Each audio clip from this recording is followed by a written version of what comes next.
study is on the word earth.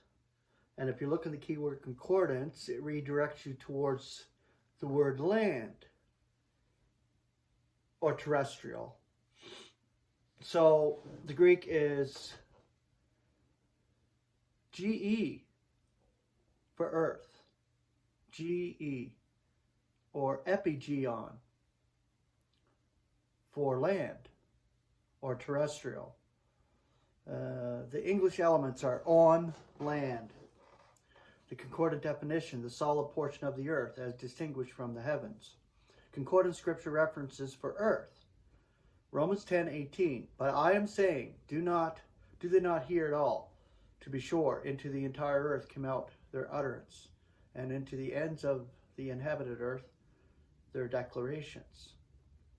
Romans 9:17. For the scripture is saying to Pharaoh that for this selfsame thing I rouse you up, so that I should be displaying in you my power, and so that my name should be published in the entire earth.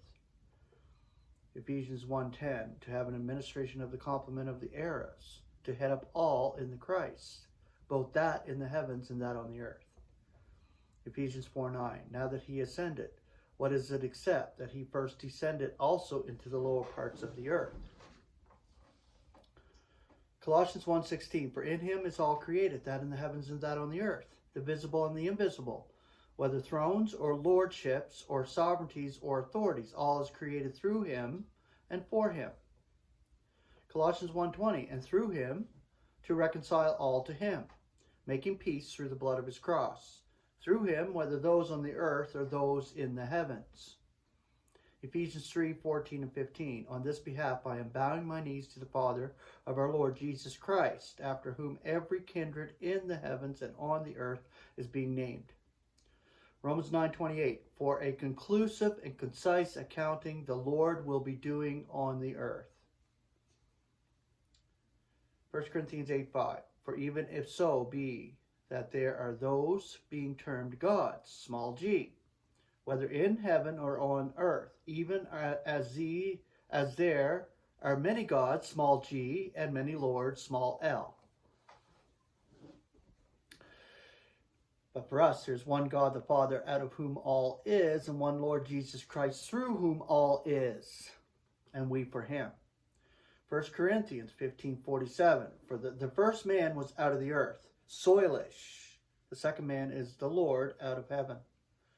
Ephesians 6:2 and 3, honor your father and mother, which is the first precept with a promise, that it may be becoming well with you, and you should be a long time on the earth.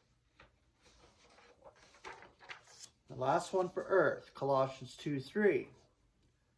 Be disposed to that which is above, not to that on the earth. For you died, and your life is hid together with Christ in God. The word terrestrial, 1 Corinthians 15:40. There are bodies celestial, as well as bodies terrestrial. But a different glory indeed is that of the celestial, yet a different that of the terrestrial. 2 Corinthians 5:1. For we are aware that if our terrestrial tabernacle house should be demolished, we have a building of God, a house not made by hands, Aeonian in the heavens. Philippians 2:10, that in the name of Jesus every knee should be bowing, celestial and terrestrial and subterranean.